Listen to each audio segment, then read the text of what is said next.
as we're starting, I want to do a little bit of participation. Can everybody who is on the far extreme seat stand up?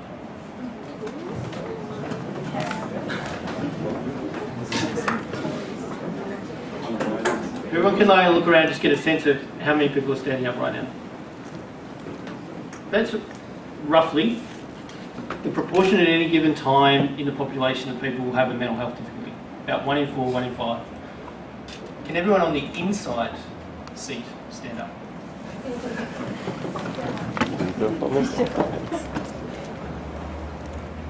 That's roughly the lifetime risk that we'll have, about 1 in 2, that at some point in our life we'll experience a mental health difficulty.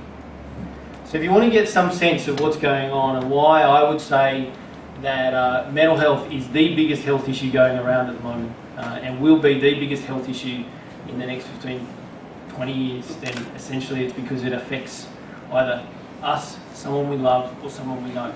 Thank you. I'll give you a little bit of a background about my journey. My journey actually in this space started when I was 15. I lost a very good friend to suicide, which is not that uncommon. And one of the things that I found was I actually coped with this better than anybody else. Yeah, and one of the things I found was that the experience of talking with people, the experience of understanding and connecting with their stories, and their experience, or my experience, of being able to cope with the difficult stories that came back was something that I actually was good at and something that I could help other people with. So I pursued a career in psychology, and that for me has been a wonderful journey of meeting some amazing people. I ended up at Macquarie University and met a guy called John Howard, who talked about himself as the other John Howard, the one that people didn't hate. And he encouraged me to do a thesis in university looking at the relationship between sexual orientation and suicidal behaviour in young people, that then effectively became this great piece of research that now, when and you hear in the media people say there's a higher risk for young people who are same-sex attracted to suicide, that was the piece of research that was found, and it was because I met him that I was able to have a wonderful start to my career, a wonderful way to meet some other people. I then went on and met, while I was at university, another great guy called Jack Heath, who is just a kind of a crazy entrepreneur.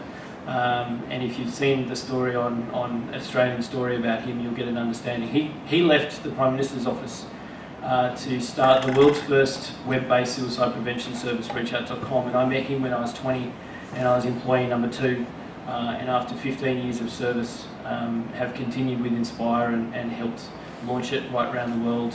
And while I was doing that work, I continued to be amazed by the ability of young people, when given the opportunity, to take control of their life and to look after their own mental health. And I became even more convinced that the way to address the sorts of numbers that we were talking about was not to employ a lot more psychologists, it was not to employ a lot more doctors.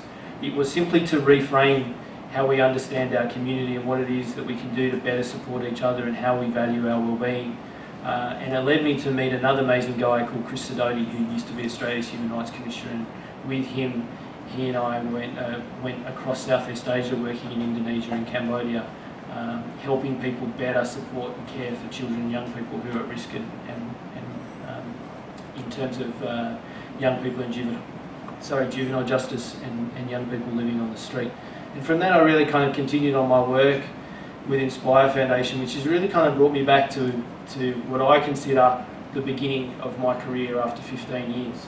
And the reason why I consider it the beginning is that in terms of the work that we have to do in mental health, it is really about this amazing opportunity to start to make a massive difference in the lives of Australia and the lives of the community, and look at amazing ways in which we can do that. I have the opportunity to work in technology and continue to see every day the hundreds of thousands of young people who use our service and many other services, and know that the solutions are out there, but they're likely to be in the hands of innovators, they're likely to be in the hands of people like you, but most importantly they're likely to be in the hands of people who are willing to step out of their spaces, willing to connect with others, willing to come to events like this, which is about connecting community.